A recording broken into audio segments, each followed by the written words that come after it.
Hello, I'm Jim Hogue. I happen to be a secessionist. I came here tonight because I'm interested in the scope of the pandemic.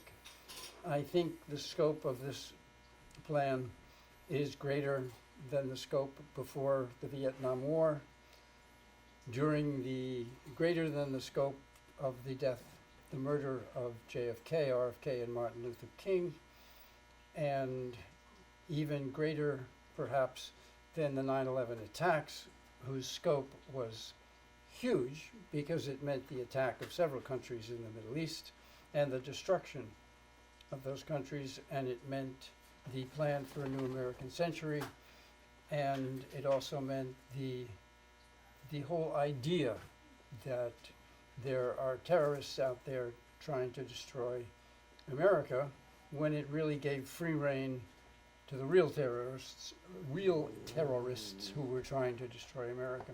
So that's the kind of scope. Yes, that's the kind of scope that these people work on. They're not just concerned with medical and pharmaceutical items with COVID-19.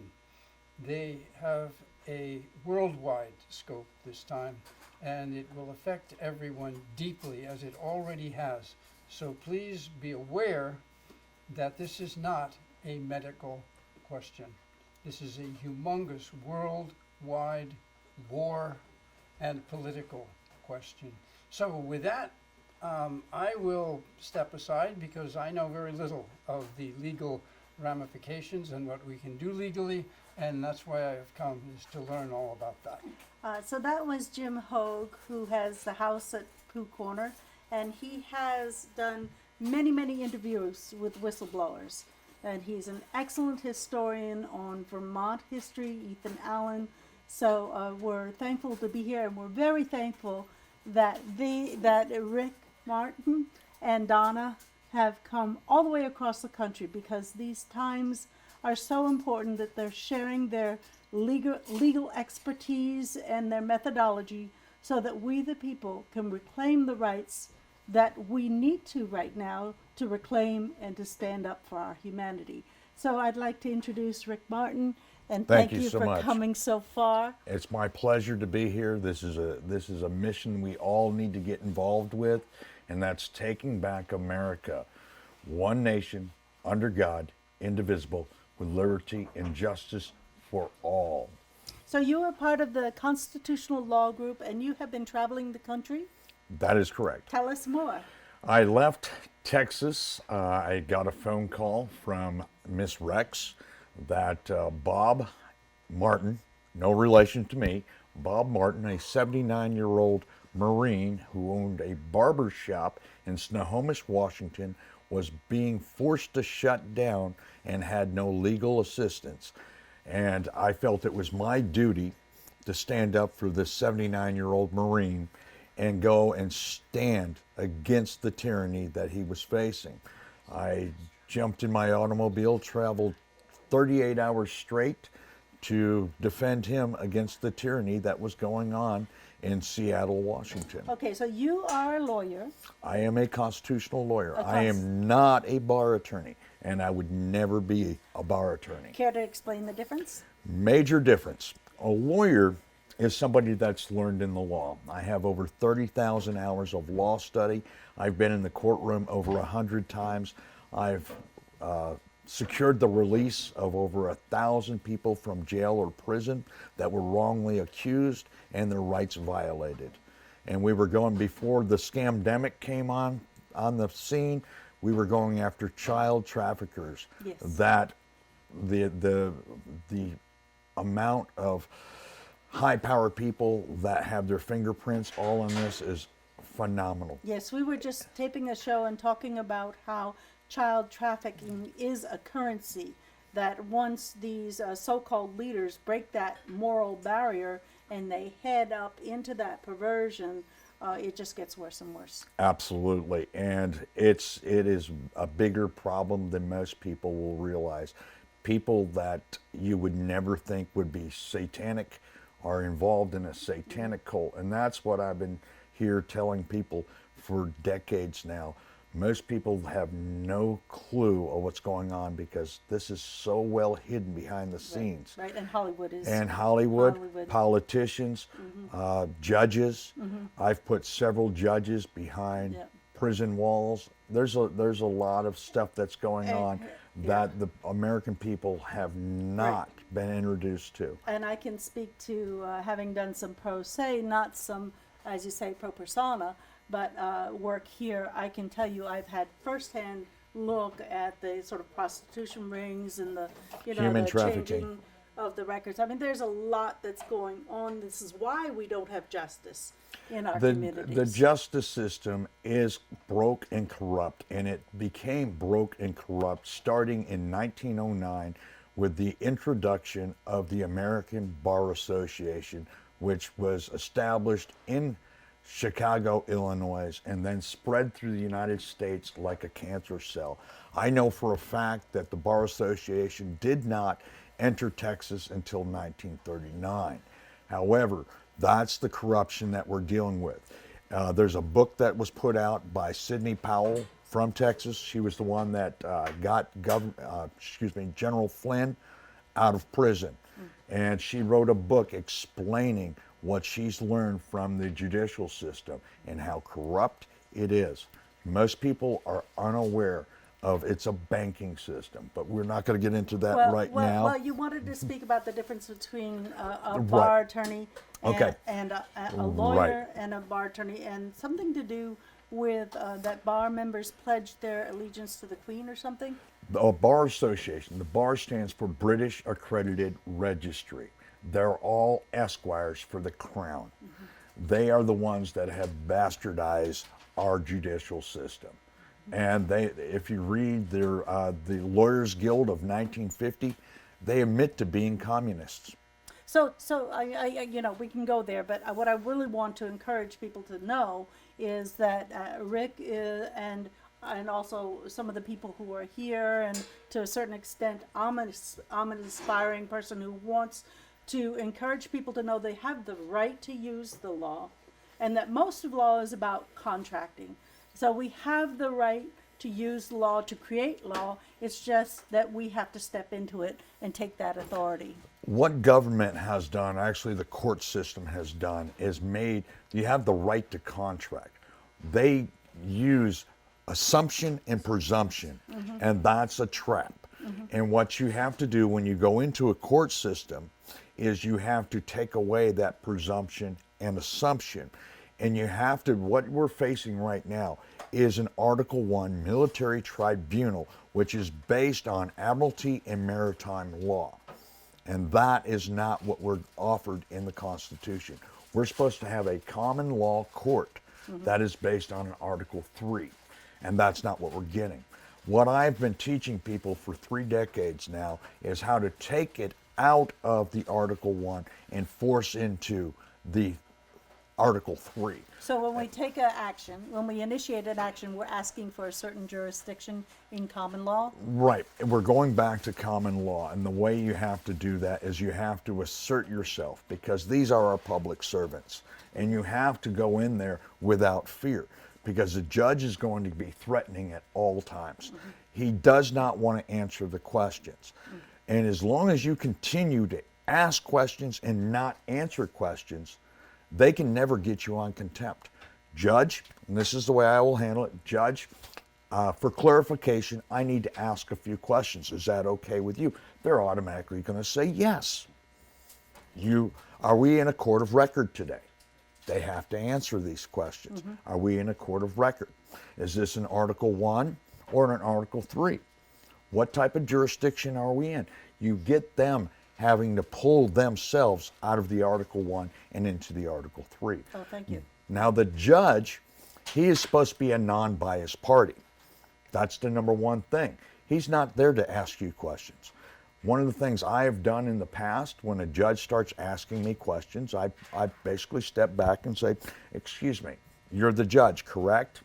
Yes, I am. And that's the prosecutor over there? Yes, that is. Then why are you asking me discovery questions? Isn't that the job of the prosecutor? You have to slap them around. And this is what I mean. You have to hold their feet to the fire and let them know that you're in charge here, because this is my courtroom, not the judges. And once you get them on point, and you have to stay on point, number one, continue to ask questions. Force them to show that they have jurisdiction over you. And that's they can't do it. Right. They know, and I've literally had judges run off the bench because I frustrate them. I've heard that, several people in Vermont have had that experience, but, really what we're standing up for right now specifically is the sovereign right to our bodies. We see that the right to not be searched and seized has totally fallen with the data collection. But right now, the frontier is whether they have the right to inject us with genetically modified materials. That's an absolute trespass. They have no right. The Constitution, and I'm going to explain this very carefully. We, the people, do not have constitutional rights. We never had constitutional rights, and we never will. What we have is unalienable rights that were endowed to us by our Creator. We, the people, created government for several purposes, and what those purposes are is, number one, is to protect our unalienable rights. Number two was to protect our borders. Number three was to coin our money, and they're not really doing a good job. Any of those things, yeah. We have the Federal Reserve printing our money. Our borders are wide open, and the first thing that government wants to do is step all over your rights and trespass on those rights. And each one of them has taken an oath of office. And this is the linchpin we're going to use to hang each one of these government officials on. They all have to take that oath of office. And a violation of that oath of office is an act of treason and sedition against the American people. And also against God. Because That's correct. Because they've pledged their oath to Source, Creator, God, whatever you want to call it, to protect us and to serve the Constitution. They are supposed to uphold that Constitution. That Constitution is a contract, and it limits their power. Any emergency act is outside the Constitution. It's not lawful. It's an act of treason and sedition. And if we go back to legislation, for a law to become law, and these mandates, these orders never went through legislation, but there's a safe hold on that. If we go back to Mulberry versus Madison, 1803 case, which was ruled by Chief Justice John J. Marshall in 1803 in the Mulberry versus Madison case. And in the Mulberry versus Madison case, what made that stand out is he stated quite simply, any law repugnant to the Constitution is no law, has no force of law, and can be ignored. All these mandates are totally in violation of the Constitution, and it's a trespass on the rights of we the people who are the power. So wherever this trespass has occasioned, then the trespasser is immediately removed from office just by their trespass. But it's a matter of the people organizing and being able to work together to create the new governance system. Right, and where we're going, okay, we're going to show that these governors and these mayors and anybody who's acted outside their oath of office did it knowingly and willingly. That's a crime. When you knowingly and willingly violate the rights of we the people, you're a criminal. Okay, you're an absolute criminal. Right, so what would you say to the many Vermonters who say, gee, but they made us safer? Do you have anything to say for those people? Okay, it's quite simple. If we enact a government for safety's sake, we're no longer safe or free. And the bottom line is we're a self-governing people. That's the way the Constitution was set up, and that's what our founding fathers wanted for us. The only reason for government, they called it the necessary evil, was there to protect our rights. Okay? If you have a bully that's coming onto your property, he's going to bully you because he knows he's got more force than you do. You're a smaller entity than him. Government is supposed to come in and say, no, you cannot trespass on their rights, and we're going to hold your feet to the fire. Well, the biggest trespasser right now is the government. That's the bully. Vermont, we have so many taxes. We've got so many bureaucrats, like 8,000. I think we've got the most bloated government in the country, and the bureaucrats have more power than the legislators. So It's because we allow it to happen. That's true. And if we don't start holding them accountable, the government is the biggest polluter. The government is the biggest waste of money. And it's up to we, the people, to stand up and hold them accountable. If we don't stand up, and it's a lot of talk, and I am, for the 30 years I've been in this, I am so frustrated with talk. I need people of action to pay attention. Go to constitutionallawgroup.us, and there's resource page there. Go to take action. And you, the people, take back your pride, take back your rights, and take back your freedom, because it's all in your hands. If we lose this battle, America's done forever, and we're going to be living under a dictatorship that is so tyrannical, you're not even going to want to be in existence. So Rick and his wife Donna, partner, have been traveling the country to help us organize, and we're going to be taping this meeting. You can see it in subsequent videos that we'll have. You can go to 802freedom.com, my website emilypeyton.com with an E, and you know I'm the Truth Matters candidate. You know the two corporate candidates are being set up to win, which they will do, but we will continue our work, and we're having more and more people, more mothers, more women are coming forward and doing amazing work together without egos, just to retain your sovereign right to have compassion, to act with compassion, because that's what's being taken away when they're with all these mandates. So we're so thankful you're here. We will learn what to do, and we will be doing it. And thank you, Rick. My pleasure. And we all need to realize we are at war. This is economic warfare, and we're letting them destroy what is rightfully ours, and that's our income and our businesses. No, we're not. We're standing up. Yeah. Thank you. The court is in order. That's just a joke. Welcome. Glad to see very good faces in here. It's a pleasure to host the meeting. Thanks, Emily. I'm Ken Davis. Some people have wondered how I come across so many books. It's easy. Lawyers are retiring, and everything's going digitized. So books are available. This is just a small array of books I've got. I got a back room there, I got another room here, and I got another room in there that are flowing with books. Books of knowledge. Very important. Understand. Learn. Sometimes you have to be aggressive. You have to take control. So I think I've said enough. I want to turn it over to Emily to take it from here. Thank Okay. you. Yes, and I can't take credit for this meeting, but I'm so thankful that you could host this. This is the perfect place. And Ken has been hosting meetings and awakening people for years. And I have even a wonderful intro for this wonderful gentleman. I'm Emily Peyton. I'm the Truth Matters candidate. We'll be working as sovereign equals beyond the election to create the people's assemblies and the power we need. So, Rick Martin is traveling with Donna Rex, who is the administrator. Can you stand up, Donna, and can you pan over to Donna? So people, she's the administrator of the Constitutional Law Group, so people can ask her and questions too after we meet.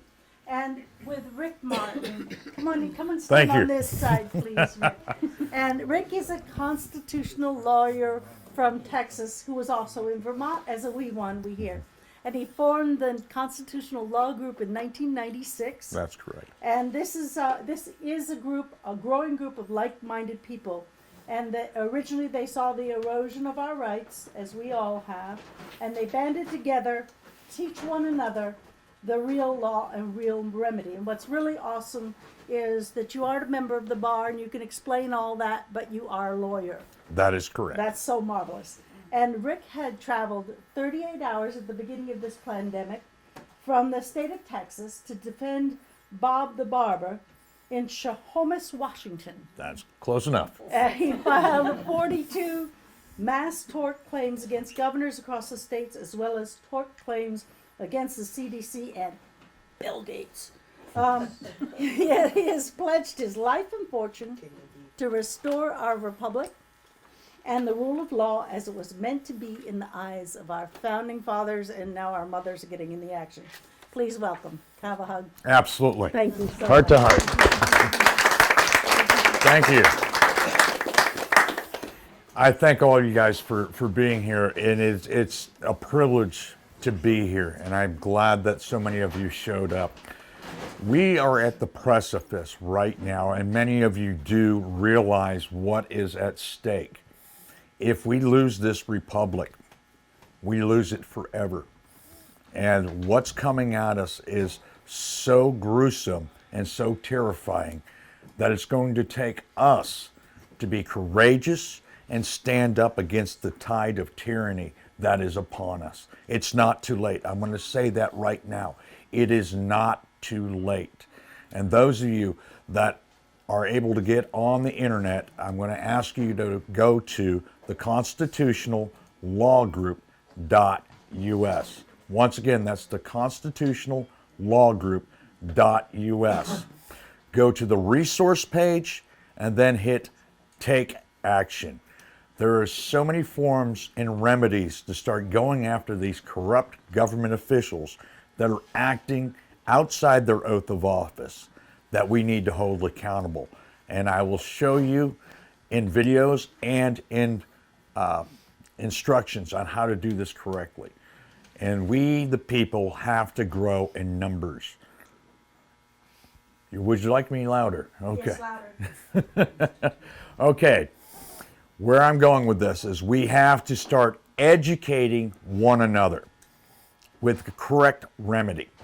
There's a lot of patronut stuff out there that you will get yourself in trouble with.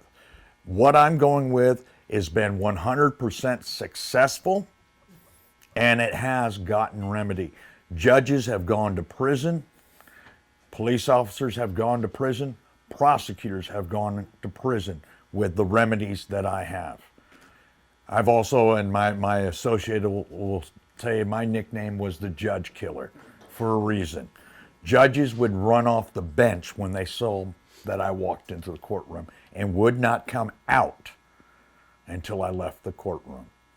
And I want every one of you to have that type of power to go into a courtroom and hold that judge's feet to the fire.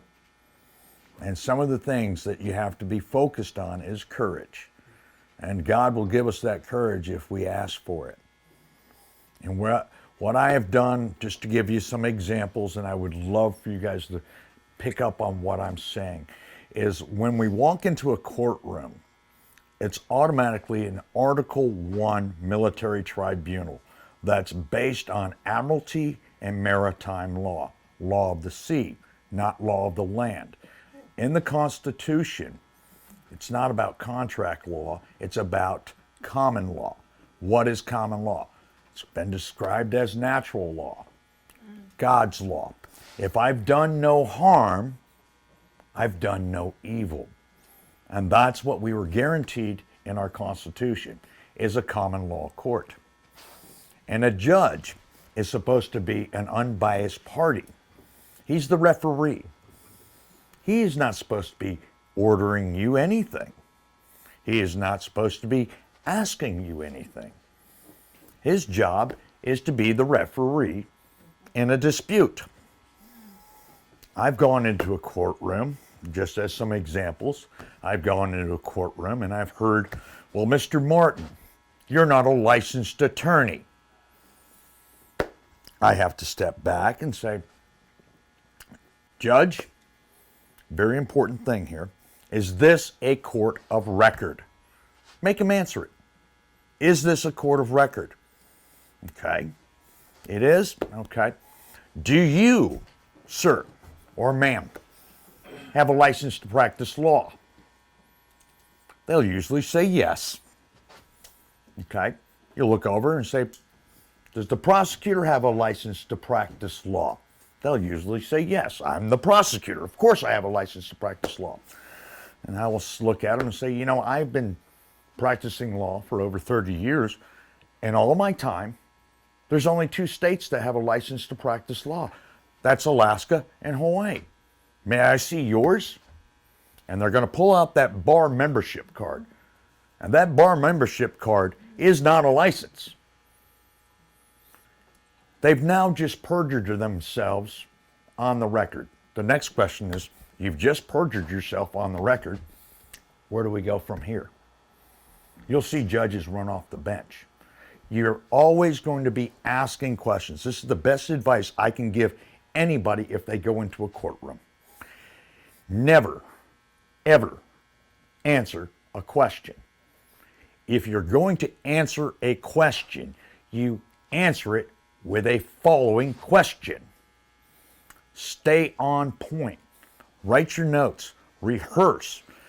The remedy is in you staying in control of that courtroom and turning it back into an Article 3. Ask them, is this an Article 1 military tribunal, or is this an Article 3 common law court? Ask them these questions. See what they say. You've got to stay on point with these folks because their whole thing is about deception and manipulation and fear. How many times you see somebody, they go into a courtroom and they lose their way because of fear? Fear is Satan's little game. How many people lose their minds when they get pulled over by a police officer? It's the fear. They do that intimidation for a reason. Because when you're filled with fear, you can't think straight. How many people know that? When you're filled with fear, you can't think straight. You go into the fight or flight mode. You got to build your confidence up and know with confidence that the law is there to protect you, not trespass on you. And that's what I'm trying to explain. I can teach law all day. You have to have courage. And it's going to take us acting as a whole to change the tides of tyranny. And what I want to show you today is we do have remedy. There is a way out of this tyranny. And it's going to be up to us, not only working together, but teaching others what we know and what works. Stay with what works. Don't try new things that don't. I've seen people go to jail, people go to prison, because they don't know what they're doing, and you got a patriot out there who's never even tried it before telling you, hey, do this, I think this will work. How about sticking with, I've got Jack and Murgy Flynn. They're up here in Maine. They've been 100% successful in the tactics that we're using. For, over 250 cases, they've gotten judges, prosecutors, cops, all thrown out because this is successful and it works. And what I want to focus in on is on our website, go to the presumptive letter. The only thing we're going to change up on that is we're not going to wait 30 days. We're going to go into 14 days for the presumptive letter and then 14 days on the affidavit of fact. And there's instructions in there on how to do it correctly. Let me look at my notes real quick. And here's the most important thing I wanted to bring out. How important is freedom to you? How important is freedom to you? What is each one of you going to sacrifice for that freedom? And the one thing that sticks in my mind, how many people here have seen the movie Braveheart? What was the final thing that he said? Freedom. He gave his life for it. Our founding fathers devoted their fortunes and their lives in the cause of freedom. Most of the problems we have today is we can look in the mirror and say we've been the problem because we haven't stood up against it. And I can honestly say, when I started getting pushed around, I'm like, wait a minute, I don't deserve this. What am I going to do about it? And that's when I started studying law and said, you know what? There's no way this is lawful, and we've got to start holding these people accountable. If we don't, we're going to lose the greatest republic the world has ever known. Let's see. That's another statement that's really true. I've got a bunch of them here. I'm going to hand them out at the end, and those are your constitutions. Okay? If you do not know your rights, you have no rights. You need to learn what the Constitution is. The Constitution did not give us our rights. We are endowed by our Creator with certain unalienable rights. We, the people, created government to protect those rights, to protect our borders, and to coin our money. The government has no business in welfare. That's the job of the church. The government has no duty or authority to be in Social Security. That's the job of us, the offspring, to take care of our parents. Did they not take care of us? Okay. It's not the government's job. Okay, the widow, the orphans, that's the job of the church. We have to become a charitable people again and take that job away from the government. Do you know the government spends 73% in waste before it goes to the poor or the elderly? That's bureaucracy for you. The churches can do a much better job at taking care of the widowed, the orphans, and the poor. And we, the people, need to take care of the elderly, our parents that took care of us. And these are some things. We have to take responsibility and take that part away from the government. The government is a Frankenstein that is out of control. And if we don't start acting responsible with our rights and learning our rights, we're going to have no rights. We're going to be a communist country ruled by evil. And it's this simple. We can talk about the Jesuits. We can talk about all the dirty players in this game. But quite simply, it's a battle between good and evil. And if you're going to ride the fence, you're going to get the pickets. You have to pick a side. You have to stand firm and say, this is the right thing to do. And we together are. You got to realize there's over 17 million retired vets. That's one heck of an army. That's one heck of an army.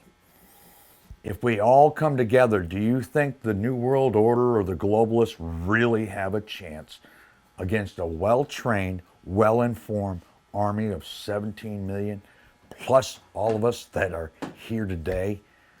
It's a matter of us making a stand and telling we've had enough, we're not taking it anymore. That's why it's so important that we get these paperworks done and done correctly and go after these governors that are acting outside their oath of office. That seat is vacant. Under the law, that seat is vacant the moment they violate their oath of office. And our sheriffs need to step up to the plate. And I know I was telling a story earlier about one of the sheriffs that is being recalled. That is in Washington. His name is John Snaza. I spent 2 hours with him explaining the Constitution. And when I asked him, will you go arrest the governor? The sheriff told me quite simply, Rick, that would be political suicide. What I call suicide is allowing this nation to fall into the ashes of hell. And that's what's going on. And we've got to get these sheriffs to stand up and do their jobs, because that's what they're elected for. They were elected for the purpose of protecting we the people from intrusive government. That's simple. Have you seen that? Have you seen sheriffs step up? We're waiting.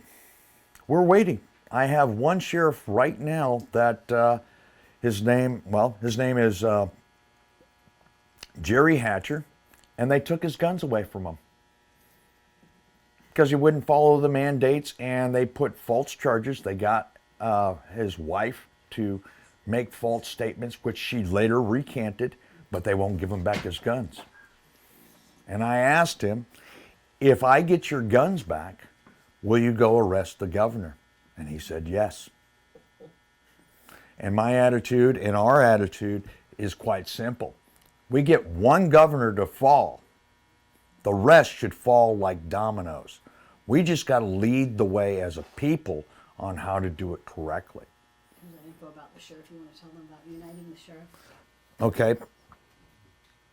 Sheriffs Unite. We, the people with sheriffs, Sheriff's Handbook. Okay. On our website, what I'm going to tell you to do is make a copy for yourself and make a copy for the sheriff. Schedule a time to meet with your sheriff. He's supposed to be a man of the people. I've met with over 600 sheriffs. And most of them have no idea the authority they have. They've been dumbed down for so long. Or they're being paid off to get those MRAPs and all this stuff. And they're beholden to the federal government. We got to stop that. But a lot of them agree. But when it comes to taking the step to arrest the governor, we the people have to get behind and say, look, and I've said this, the Constitutional Law Group will protect you if they come after you. Go arrest the governor. You have the lawful authority to do so. So we need a sheriff on our side before we can submit the affidavit? No, Oh, okay. but it's best to get him behind you. Well, yeah, that'd be, And then what we're threatening is walk in when you see the sheriff. Bring the sheriff handbook. But also bring in a recall petition with 100 signatures on it and let them know if you want to keep your job, you're going to arrest the governor.